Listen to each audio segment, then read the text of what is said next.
আশা করি সমস্ত শ্রাবণ মাস জুড়ে তোমরা মহাদেবের আরাধনায় মগ্ন ছিলে। আমিও কিন্তু তার ব্যতিক্রম যাইনি। মাসের বাকি সোমবারগুলো বাড়িতে পালন করলেও শেষের সোমবারটা কিন্তু আমাদের সেই প্রিয় মন্দিরের উদ্দেশ্যে চলে গেছে। হ্যালো সবাইকে, একটা নতুন ভিডিও শেয়ার করতে তোমাদের সাথে চলে এলাম। এই মন্দিরটা তোমরা আমার ভিডিওতে আগেও দেখেছো, আমাদের সকলের খুবই প্রিয় শ্রী শ্রী সুন্দরেশ্বরের মন্দির। ভগবানের রূপ দেখে এমনি চোখ জুড়িয়ে যায়, আর সাজানোর পর আরো কত সুন্দর লাগবে এটাই বারবার ভাবছিলাম। মন্দিরের ভেতরেরটা বাদেও বাইরে আরো একটা লিঙ্গ বাবা আছে। এখানে না আহুতি দেওয়ার সামগ্রী দেওয়া হচ্ছিল।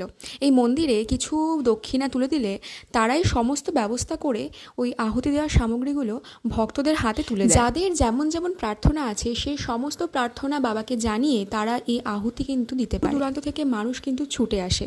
সত্যি এখানে যারা একবার আসবে তাদের বারবার আসতে ইচ্ছা করবে, এমনই শান্তির জায়গা। এই যে এটা হলো আহুতি দেওয়ার জায়গা। এখানে মা প্রথমে আহুতি দিচ্ছিল, এরপরে একে একে আরও অনেকে দিয়েছে, আমার দিদিরা দিয়েছে, মামিরা দিয়েছে, সকলে এখানে আহুতি দিয়েছে এবং তাদের যা যা